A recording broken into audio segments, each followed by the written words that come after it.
Mask വാങ്ങിയേക്കുന്നത്. Actually ഇത് വേറെ സ്ഥലത്ത് വാങ്ങിയപ്പോൾ സെയിം ഈ 149 റേറ്റിനായിരുന്നു. പക്ഷേ ഇത് buy one get one free 1 വാങ്ങി ഇത് ആഫർ പ്രൈസ് ആയിരുന്നു. ഇത് ലാക്മിയുടെ ആണ്. പിന്നെ ഇന്നും കൂടി വാങ്ങിയത് കാണിച്ചു തരാം. ദെൻ ഒരു Lakme blush and glow face wash വാങ്ങി. Vitamin C സീറമാണിത്.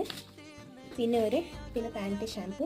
ഇത് actually buy one get one offer അത് ഹാഫ് പ്രൈസിൽ ഒന്നെടുക്കാവുന്നതാണ്. പിന്നെ ആക്ച്വലി റേറ്റ് വന്നിട്ട് 105 ആണ്. 99 റുപ്പീസിനാണ് രണ്ടെണ്ണത്തിന് 99 ആയിട്ടാണ് കിട്ടിയത്. പിന്നെ ഇത് ലാക്ടിക് എലമെൻറ്റ് ഫേസ് ടോണറാണ്. എനിക്കറിയില്ല, ഇതൊന്നും യൂസ് ചെയ്തിട്ട് ഞാൻ റിവ്യൂ ഇടുന്നതായിരിക്കും. എനിക്കറിയില്ല പിന്നെ എങ്ങനെയാണെന്ന് അറിയില്ല. ലാക്മി ബ്ലഷ് ആൻഡ് ഗ്ലോ ആണ്. 100 റുപ്പീസാണ്. ബൈ ഒന്ന് വാങ്ങിയാൽ 50 റുപ്പീസ്. വാസ്ലിൻ ഗ്ലൂട്ടഹയ ഒരു സിറം ലോഷൻ എടുത്തിട്ടുണ്ട്. മോസ്റ്റ് ഒരു ഫേമസ് പ്രൊഡക്റ്റ് ആയിരുന്നു ഈ ഇടയ്ക്ക്. അടുത്ത സാധനം ഈ ഒരു ഗ്ലാസ് സെറ്റാണ്. 6 പീസ് വരുന്ന ഒരു ഗ്ലാസ് സെറ്റാണ്. നല്ലൊരു ഗ്ലാസ് സർവീസ്. ഇതൊക്കെ ഒരു അഫോർഡബിൾ സാധനം. അതിൻ്റെ ഒരു സാധനം കൂടി കിട്ടിയത് കൊണ്ട് എന്താണെന്ന് എനിക്കറിയില്ല.